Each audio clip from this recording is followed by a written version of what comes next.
What is up, guys? It is the Bluebloods here coming at y'all with another episode of the 2 Minute Drill, kicking off the week of May 24th. We got some big announcements. We're going to get to them real quick. Tomorrow, Brandon will be at work. I am going to live stream at 11 a.m. when TJ Finley makes his commitment. We'll break that news there, and then we'll probably cover it again, just do a full in-depth breakdown of where he commits that night for the 2 Minute Drill. So that'll be up Tuesday morning.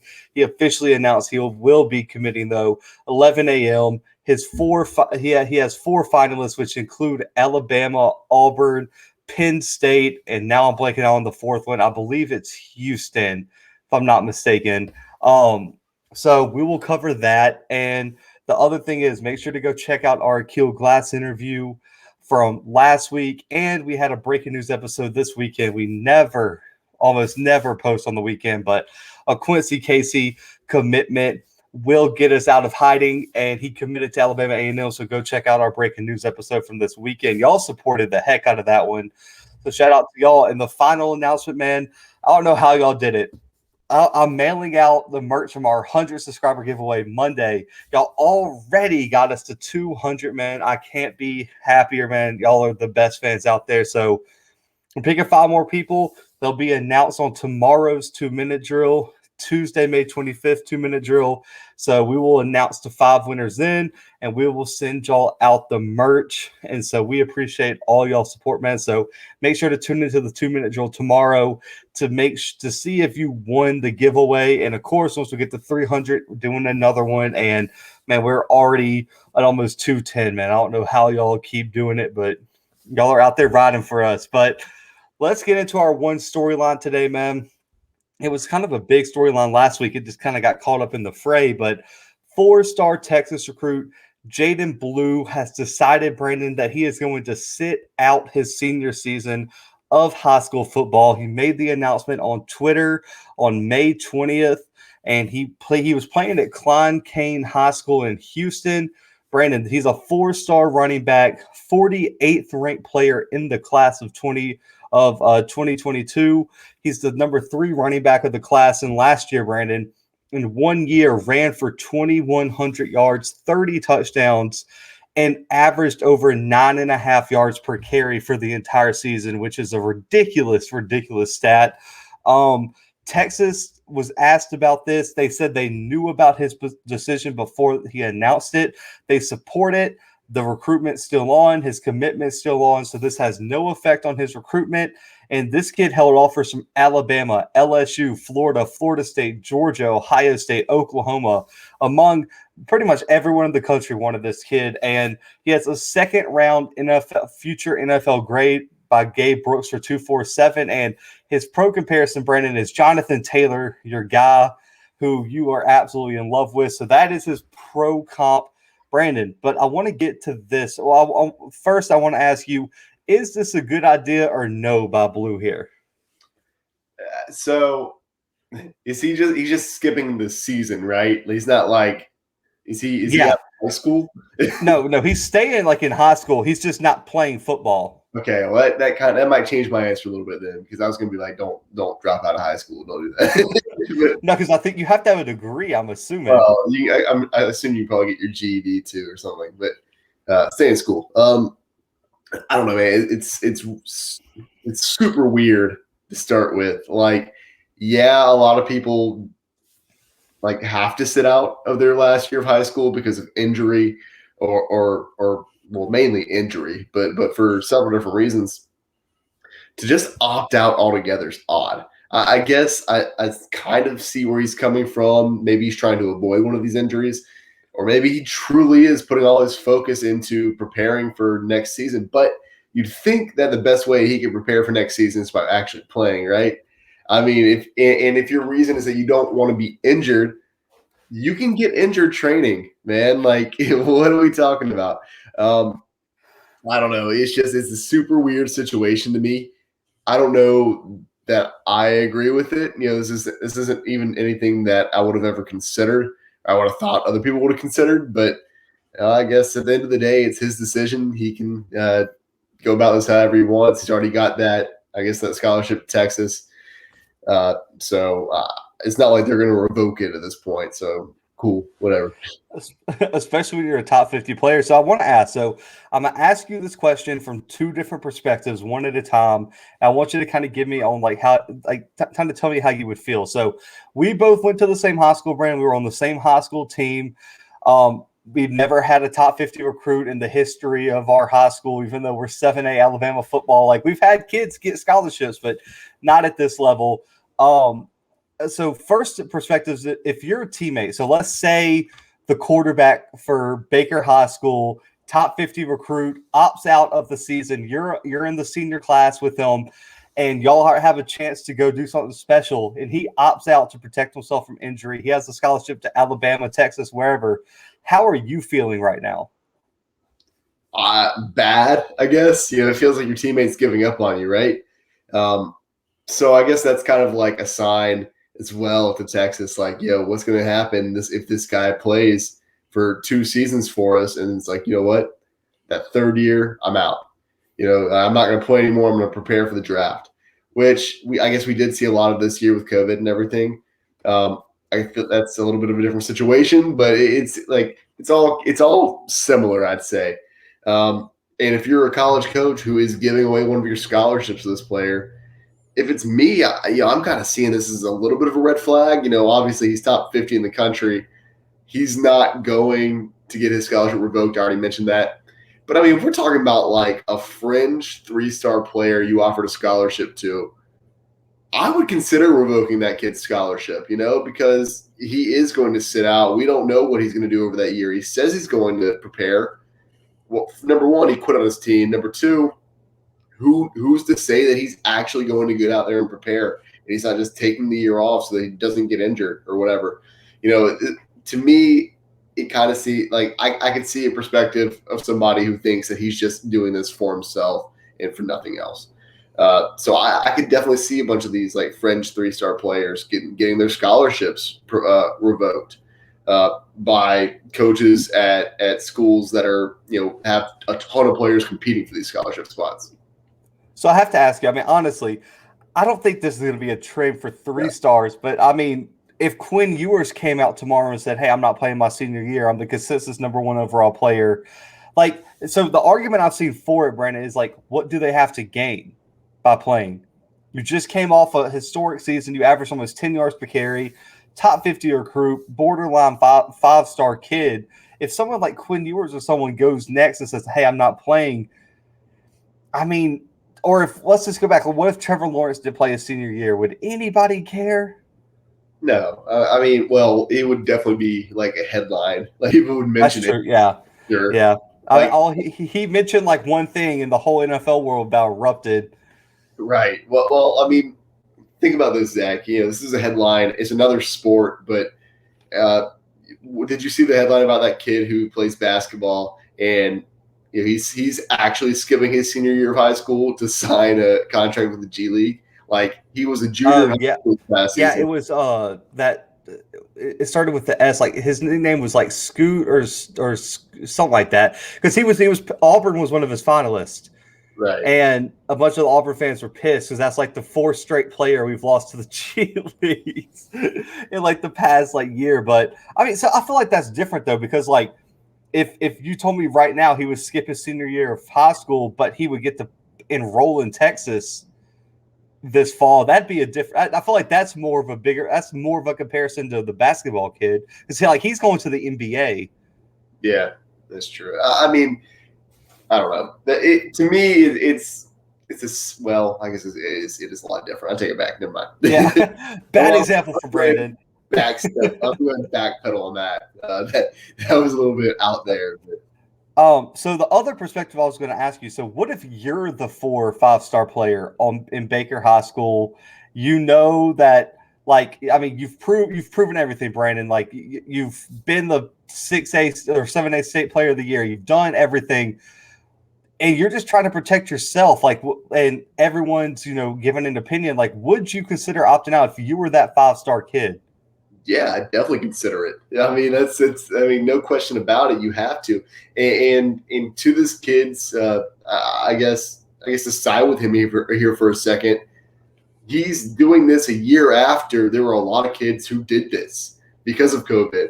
So he sees all these kids opt out. He's like, okay, I see what they did. They opted out. They prepared on their own, and they didn't get injured. So they kept their scholarship, because you get injured. The second you get injured, you don't think that school is cutting your scholarship, because they are, depending on who you are, and depending on how bad the injury is.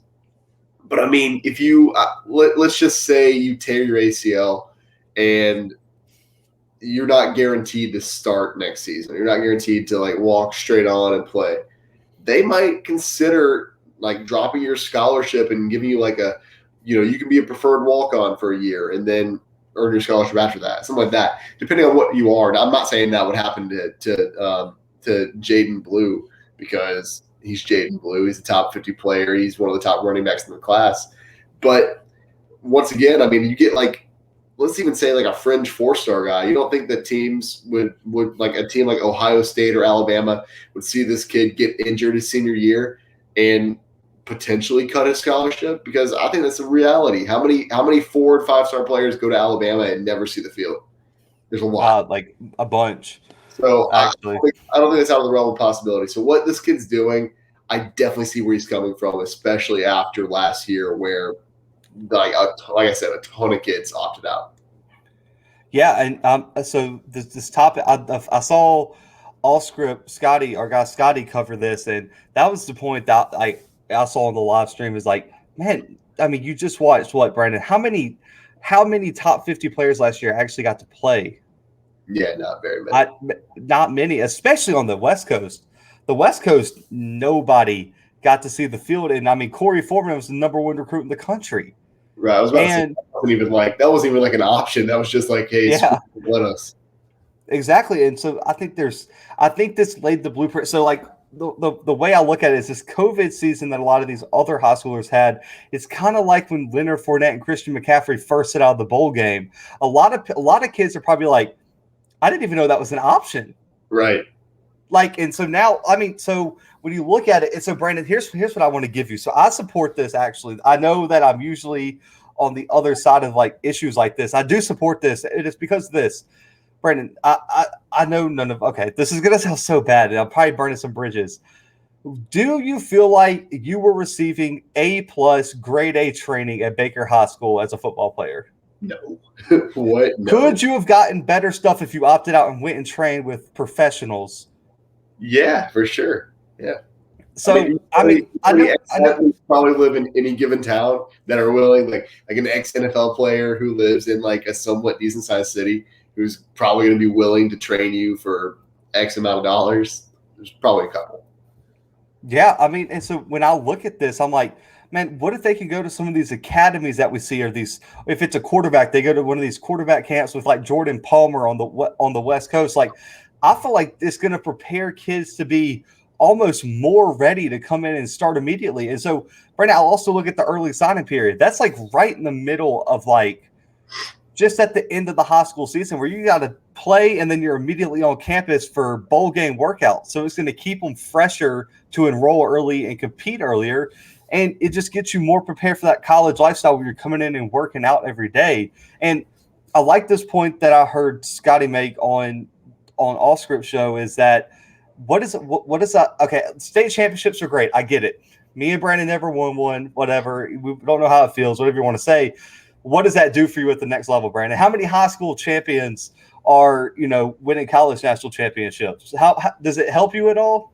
No, absolutely not. Exactly. So it doesn't matter. Like, it's great to win with your boys, because, I mean, me and Brandon, we played youth football with some of the guys on our high school team, but it doesn't do anything. Like, I mean, what happens if you go out there, like Brandon said, and catch an injury? I just don't think it's going to be a thing. So, Brandon, the question as we wrap up the show is, do you think this becomes a trend? No, there's no chance. I mean, I don't even think we need to go into super big detail on this. There's no way it becomes a trend. I think more than anything, what it's going to be, Zach, we're going to see players who are wanting, like you just said, we played youth football with a lot of kids we played with in high school. I think that's going to be the same case across the country. We're going to have a ton of kids out there who are, I mean, they're best friends with these guys, and they're not going to want to quit on them.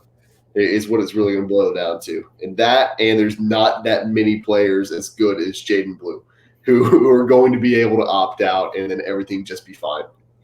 I actually agree. So I think this will become like, okay, so I do think it'll become a trend, but not so much that like you're going to see 100 players opt out in a given year. Brandon, I mean, what 247 usually has 30 to 35 5-stars in a class. I think you might see like 5 a class opt out, or 2 or 3 in a class opt out. I think it will become a trend for the best players in the country to sometimes opt out, especially kids with injury history. So if you have a 5-star like Brandon's school LSU just got a commitment, Amani Goodwin. He had that ACL injury late in his junior year. I can see a kid like him maybe being like, okay, I'm just going to train. I'm already a borderline 4-star kid. I got offers from Auburn, LSU, Alabama. I'm going to opt out just to make sure I'm the freshest I could be coming into school. I can see something like that, but I'd be hard pressed to find 200 kids that don't want to play their final year in high school. Because, I mean, yes, me and Brandon didn't have a lot of 4 or 5-star guys at our school, maybe not even 3 stars, but there were kids in the city who were ranked that high because Mobile is an area that has a lot of talent, especially down south. I still feel like a lot of them, like Brandon said, are somewhat personally attached to their friends, their coaches. I mean, a lot of these coaches have been interacting with these kids since middle school, man. Yeah. So I think they have somewhat of loyalty, and every kid in every city, man, that plays football dreams of winning that high school championship, dreams of being the star player on their high school team. I just find it hard-pressed to become a trend. But Brandon, let's say it does. This last question here, because this was the point that I was reading on this blog post that I thought was very interesting. If it becomes a trend, doesn't this kill high school football to a point? Yeah, it definitely could. It's the same. I mean, it's the same argument that we saw with the G League versus college football or college basketball. It could, and in that case, we see a lot more players going to the G League. It's still not like enough to be an actual issue quite yet, but there's always the potential there. I mean, I think that's a really good comparison between those two. College football's, it's not nearly as big as or high school football isn't nearly as big as college basketball. So I think there'll be like less of an effect overall, like within our culture, I guess. But at the same time, I don't think it's going to pose a major threat. I think there's going to be way too many players staying in their high schools, playing high school football. So the key for me, the only way I can see this becoming a trend, Brandon, is if in the NCAA, every school can try to bend the rules in their advantage, right? Right. How long before Alabama calls, let's say Julio Jones retires in 5 years, how long before Alabama calls Julio Jones and says, hey, you should start this camp, this training facility for high school players opting out? Or Miami calls Ed Reed, hey, you wanted to be a coach?